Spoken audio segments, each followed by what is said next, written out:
Welcome to Legal Lexica, where the law comes alive.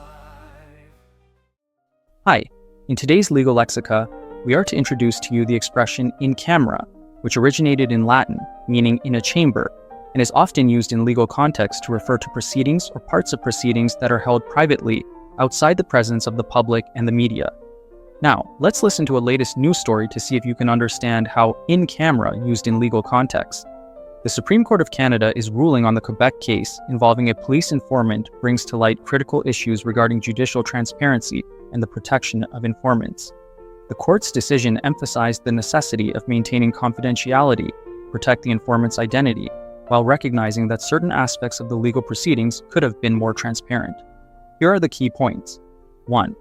Confidentiality of specific information.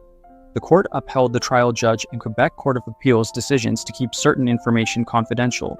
This includes details that could identify the informant, such as the nature of the crime, its location, and the judge's name. 2. Secrecy and public concern. The case's level of secrecy was unusual, with no docket number and the names of the involved lawyers also withheld.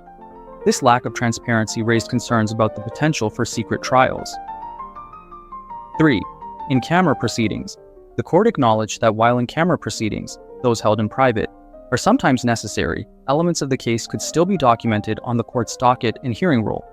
This would ensure that the case is part of the public record, maintaining a level of transparency even when specific details must remain confidential. 4. Media's role and public right to know. The media's partial success in their repeal underscores the importance of the media and public's right to access information about legal proceedings.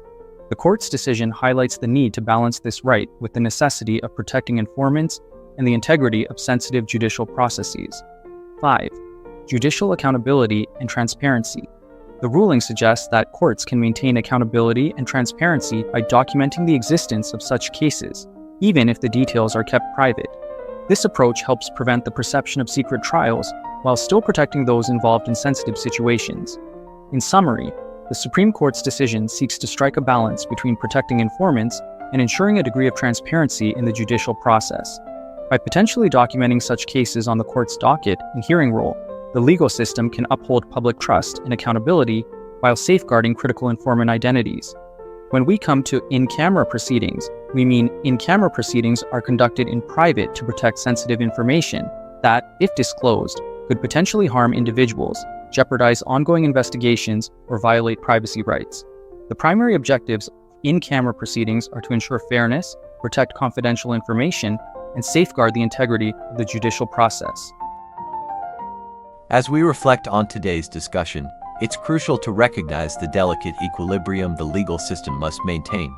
Transparency is vital for public trust, but so is the protection of vulnerable individuals and sensitive information. By understanding the rationale and implementation of in-camera proceedings, we gain a deeper appreciation for the complexities of our judicial system and the measures taken to balance these important concerns. Thank you for your attention, and I look forward to our continued exploration of this topic in future lectures.